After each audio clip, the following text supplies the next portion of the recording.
Hello, everyone. This is Andrew Scott.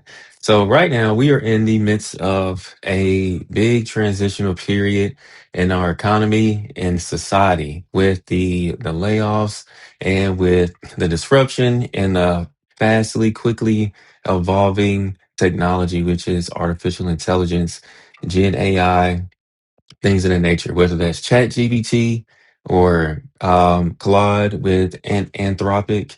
We are in some times where companies don't know what to do, employees don't know what to do, applicants don't know what to do. What skills do I need? Do I need to go back and go to trade school? Is college even necessary right now?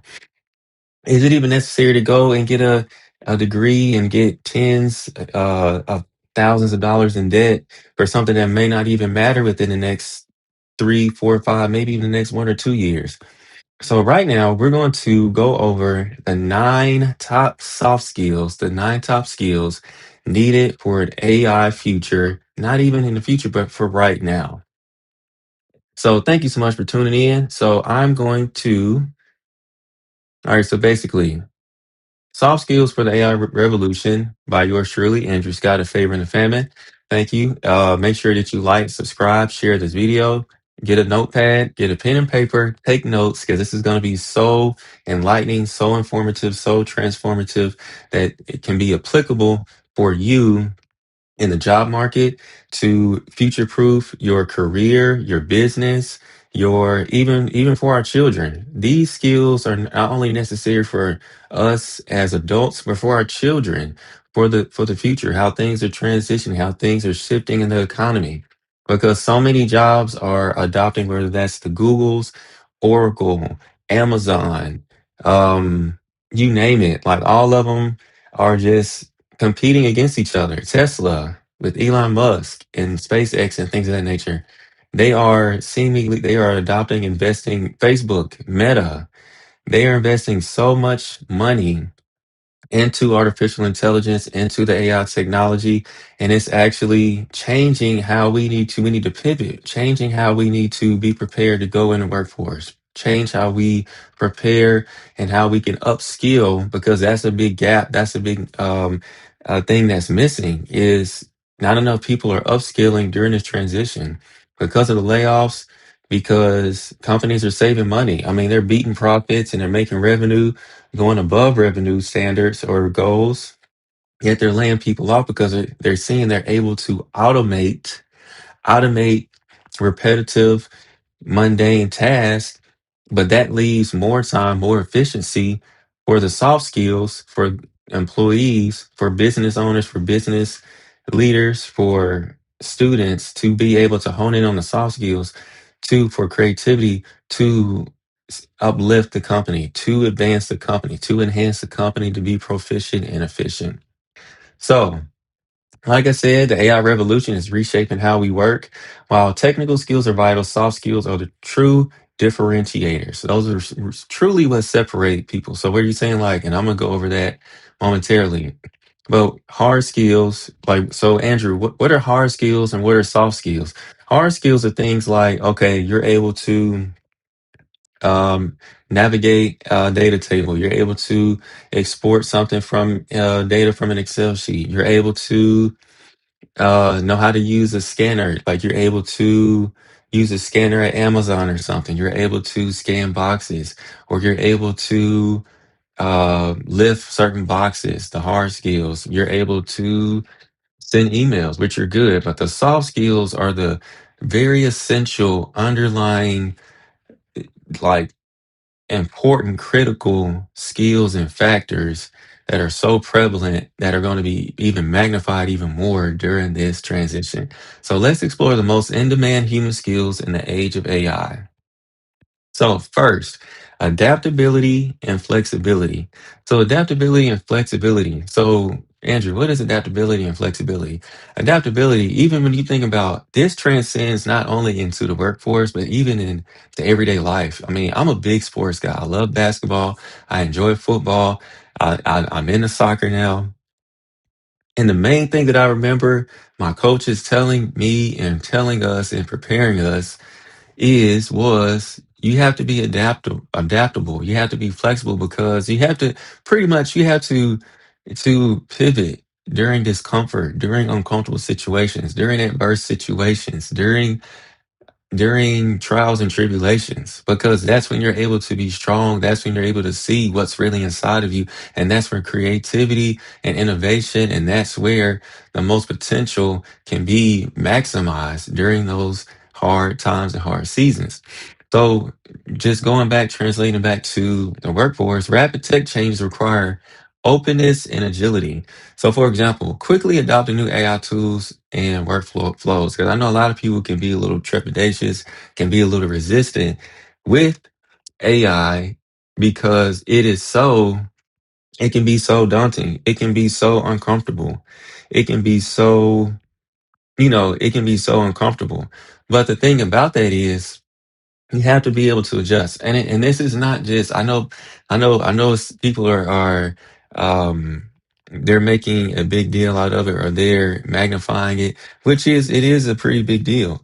But the thing about that is, there's been times throughout the generations, whether that's the with the from horses to cars, and people were freaking out from what I heard about being able to going from going from horses to cars, and they went from cars, and then the industrial revolution, where okay, it went from just single things to okay, now things are being somewhat automated, and you have the industrial revolution where things are in factories. And I don't want to go down that rabbit hole, but then okay, then the dot-com bubble where we had the internet, and then if you fat and people were freaking out about that, and then electronic mail instead of traditional mail, you have emails, and then people were freaking out. Okay, the new big thing in our recent times, social media, that changed the game. So we always had to adapt. So and so many companies, so many people had to adapt, and now people go through social media to market. People invest in marketing on social media. People are able to upload their own content, just like right now. So that's the blessing about that. But so we quickly have to adopt to new AI tools and workflows. And the thing about AI and artificial intelligence, it's kind of always been implemented or applied in our society, but now it's this super AI, or this Gen AI, generative AI, that's really changing the game. That's really going head first and like almost like light speed is what they're saying. So, like, for example, we've had Siri, we've had predictive text whenever we text and everything. So we just have to adapt, like we have been. We have to adapt. We don't need to freak out. We don't need to, lose our minds and nothing. No, stay calm, cool, calm, and collected, and just adapt and be flexible and open to change. So the second thing, this is so important, and even what I learned, and even when my dad told me, like, if you want to make it into the workforce, if you want to be a differentiator, if you want to set yourself apart and be established, and be a problem solver, have good critical thinking skills. And I also remember, like, even like going back to when we were kids, I did not like word problems. I couldn't stand those because you know why? Because required me to think. But critical thinking is so important, especially as an adult, not just as a business person, not just as an employee, as a parent, as a husband, or as a wife. You're watching this as a spouse, as a brother, as a sister. I mean, critical thinking and problem solving. I mean, hey, if you're leading your home, you have to have critical thinking and problem solving skills to lead your family, right? So going back to the workforce, AI gives data, but people provide interpretation and judgment. So, for example, identifying flaws or biases in AI generated results. So you have to use critical thinking skills and problem solving, where that's something that they cannot duplicate. That's something that they cannot replicate. That's something that they cannot, you know, like they can't do it because they don't have the soft skills. They just have the hard skills. They're designed that way. We as humans, we are fearfully and wonderfully made. Just like one of my favorite books that I read, a good book that I read frequently. We are fearfully and wonderfully made. There's nobody on earth like us or in the universe, and there never will be. We have our own distinct, unique fingerprint. So have to be able to think critically and solve problems. So thirdly, just like what I said recently, emotional intelligence, EQ is so important, especially in leadership. Oh my goodness. If you're a manager, if you're a leader, if you're a supervisor, if you're, like I said, if you're a parent, if you're a spouse, you have to have emotional intelligence to empathize and pick up certain things that people are, I mean, that people are displaying, body language, the tone of their voice, their facial expressions. Having empathy and interpersonal awareness they build strong teams and trust. Like, trust is so important in any organization, in a corporate organization, in a business organization, in a family organization, in a church organization. You need trust. If you don't have trust, it's gonna be hard. I mean, it's like a house of cards. Just being real with you, just being straight up. You need to have trust.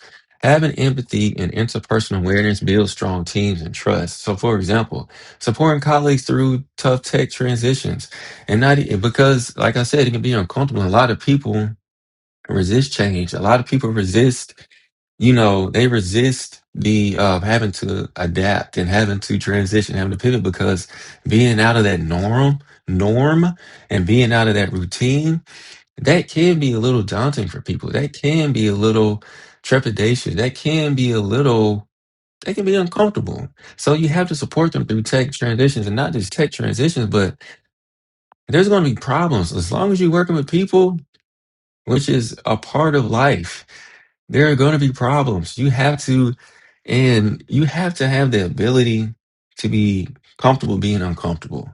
And that comes with emotional intelligence, and like the previous thing, critical thinking, problem solving skills. Use emotional intelligence to weave through the the things that technology can't pick up, the things it can't read. I mean, because life is not always black and white. There's some gray areas.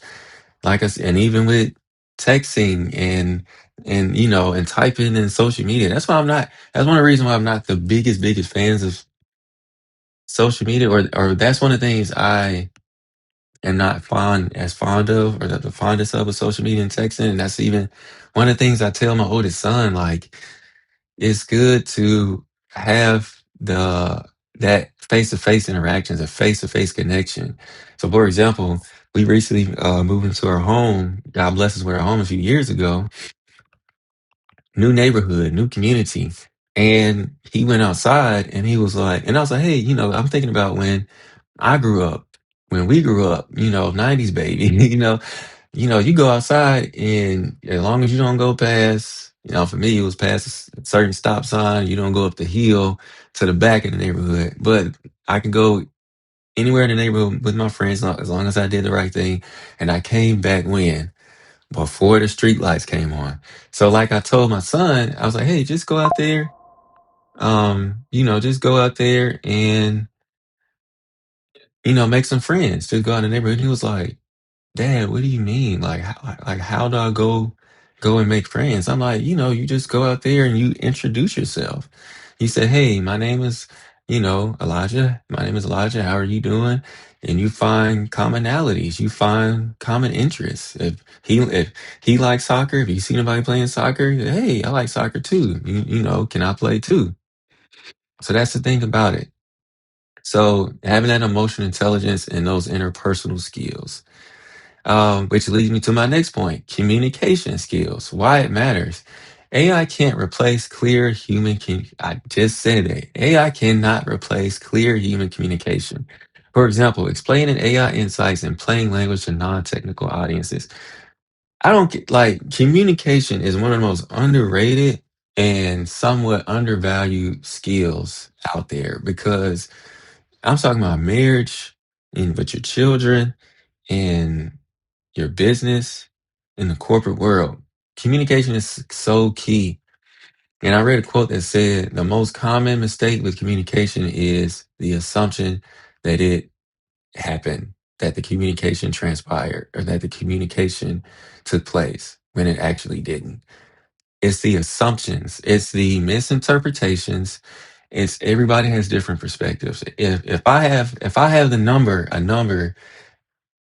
the number 6 or the number 9, if I okay, I'm gonna just say the number 9. If I have the number 9 and I lay it in front of me, that number, to me, from my angle, that's the number 9. But if somebody's on the opposite side of me, it's upside down, so it's a 6. It appears to be a 6 on their end. So who's right and who's wrong? Unless it has a line, that's why they have the line underneath it to differentiate it, to establish, okay, this is the number 6 or this is number 9. But if it doesn't have that 9 clearly establishing or indicating what the number is, it's just up to perception by the end. So communication is so key. Having clear communication, being transparent, being open, being, in some ways, being, you have to be vulnerable. So yeah, communication is so important. So keep that in mind. Collaboration and teamwork. Why this matters. Collaboration and teamwork. I know everybody's not the biggest, outgoing person. Some people are introverts, some people are extroverts, some people more extroverted, some people more introverted. I and then the definition, and that's another thing about misconception. A lot of people say an introvert, which in some ways it is, they don't like dealing with people or being with people. That's not really the case, and extroverts are. They're more like the party types. What the real indication is of an introvert is how they recharge, how they rejuvenate. So I'm an introvert. So the way that I rejuvenate and recharge my battery, my social battery, is I have to seclude myself a little bit, or I like to read books, I like to have quiet time. I like to be inside the house and be indoors, read, think, and write. And extroverts recharge by being in social settings and going out and being in their community. So, with that being said, even if you're an introvert, you have to find ways to collaborate and be a team player and have teamwork with other people. AI development and deployment is cross functional. So, for example, coordinating between tech, business, and creative teams. Basketball, football, sports, you have to, no matter what background somebody is in, what they look like, or they look like you, they don't, you have to put all that to the side and look at the common goal. You have to collaborate and be a team to reach the goals. And once you do that, you find out most of the times, nine times out of 10, you have a lot more in common than what you thought or what you initially uh, presumptively assumed. So collaboration and teamwork are key in order to reach the vision and achieve goals. Creativity and innovation. This is something that AI cannot do. I don't care what they do as far as summarizing. Chat GBT or Claude, they summarize things and they give you ideas. They're able to support our ideas, but humans drive innovation. Let me say that again for the people in the back. AI supports ideas, but humans drive innovation. So, for example, using AI to prototype, but adding human imagination for the final product. We have our own souls. We have our own psyche. We have our own ideas. We have our own creativity.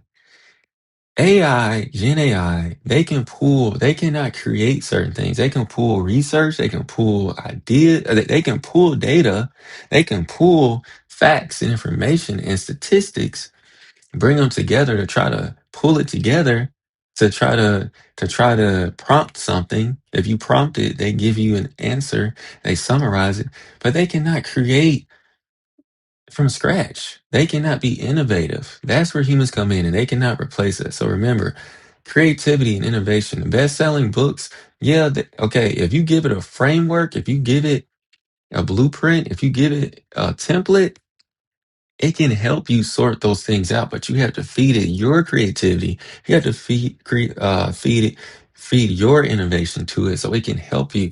Remember, AI is complementary. It's a support. It's a resource. It is not a source. It is not a tool. It is not a one all be all. I don't care what they say. They need us to function. So remember, creativity and innovation are so key, especially when it comes to AI. This is a nut. All of these are so important. I know I said it about all of them. All of these are important.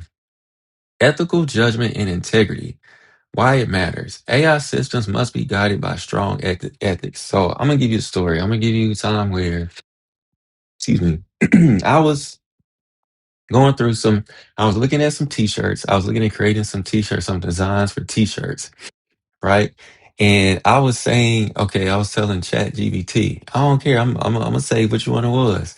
Chat GBT. This was months ago, 6, 8 months ago. It has gotten better. I have to admit, it's gotten better. It has improved. But I was like, okay, give me a these are my ideas. Like I said, my ideas. Do a wheat design for favoring the famine. Make it vertical, make it horizontal. And this was what was blew my mind. I said, okay, give me models or give me people to wear the shirts for the mock design that you created, right? They gave different people because I wanted to appeal to different people. White men, white women, black women, brown people.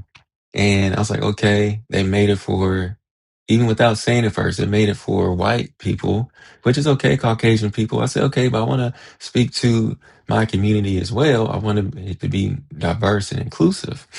I said, and it showed the Caucasian people wearing the shirt, the mock design, smiling, happy. And I said, okay, do the same thing where a black woman is wearing it and a black man is wearing it. Why did it create? These are real people, by the way. I don't know where it pulled them from. They look like really real people. It showed the black woman frowning, and I'm like, why are you showing the black woman frowning? Isn't that kind of uh somewhat like prejudice? Like, why are you automatically showing a black woman frowning when I say show, have a black female or woman model, but you have a Caucasian woman model automatically smiling. And I asked it, and they were like, you know what, you're right.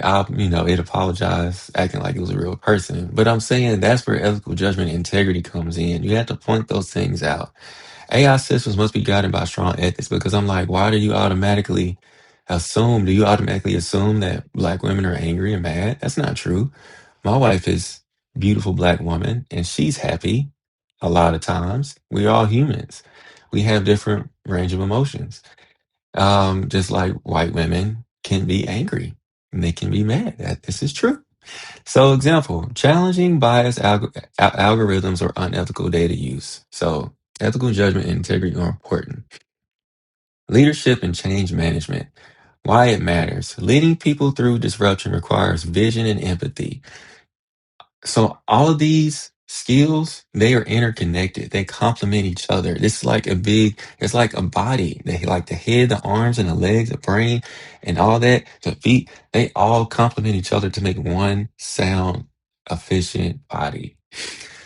So you have to lead people. Leadership is one of the most important, and effective leadership is one of the more rare things. Like, some people say leadership, you're born to be a leader, and some people say you're developed to be a leader. I believe it's both.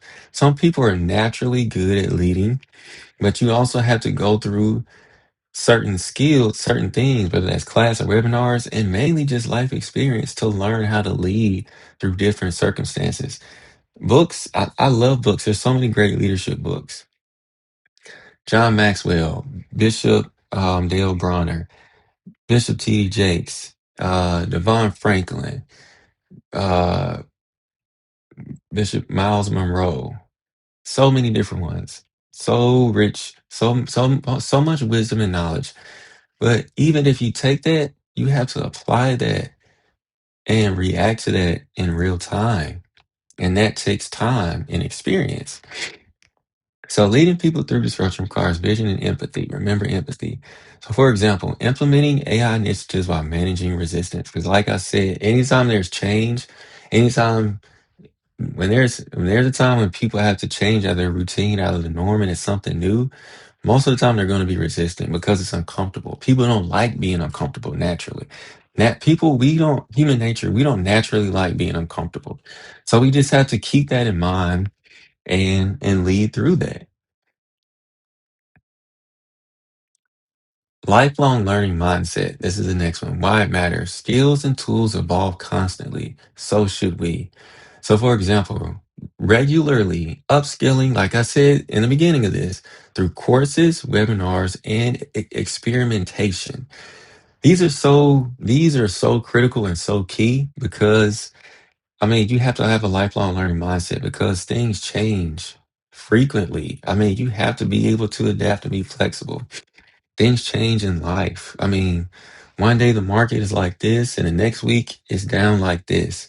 Or if it's your business, you have one good quarter where you're knocking it out the park, making home runs, and the next quarter you might have to be tempted or forced to do some cuts because not because of how the market is, because of inflation, because the tools or the inventory has gotten up. And, so you have to have a lifelong learning mindset.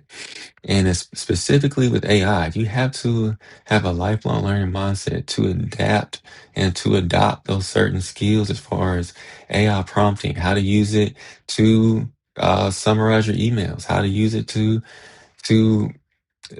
verify certain information, to fact check certain things. And also you have to fact check AI. You have to fact check Claude and ChatGPT, which is the disclaimer that they say too, because sometimes they can have mistakes. So we can't fully rely on them, but they are a good tool. So have a lifelong learning mindset through courses, webinars, experimentation, YouTube videos like this one right here, and courses. So have a lifelong learning mindset where you have that aspiration, you have the willingness to grow and to learn. So recap, these are the top nine. I mean, indisputable, mostly critical, adopted. These are the top soft skills you need for the AI era that you need to adopt, that you need to embrace. One, adaptability. Two, critical thinking. Three, emotional intelligence. Four, communication. Five, creativity, ethics, leadership, continuous learning, and I'm just making sure. And continuous learning, um, communication, collaboration, creativity, ethics, leadership, and continuous learning. So if you have these top nine soft skills, and it is even verified, LinkedIn even made a post about this, and they made an article about this. These are the top nine skills to thrive, to adapt and to thrive and to be successful in this new AI era. So, if this helped you, okay, final thought. AI won't replace you, but a person using AI most likely will. And the second thing is stay human, stay sharp, and keep learning. Remember, lifelong mindset, be adaptable and flexible, use communication skills, and be empathetic. Remember, judgment and integrity, ethical judgment and integrity. Embrace AI because we have to adapt. We have to be willing to learn and to grow. So if this helped you, subscribe to my YouTube page, like this video, share this with as many people as you can, your colleagues, your boss, your family, your friends. Go back and watch it. I know you took notes.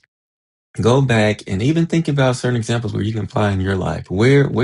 For example, and say, where can I improve my communication skills? Or what recently happened where I did not apply the best communication skills? And how can I do so in the future? For example, collaboration and teamwork. What ways have I collaborated and been a team player at work this week? What have been some ways that I was not a team player when I could have applied that, been a better team player? So use that like a journal.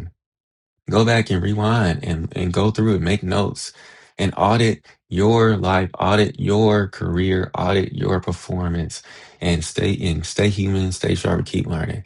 So like and subscribe and stay tuned for if you would like to go even dive deeper into this, sign up for my group cohort.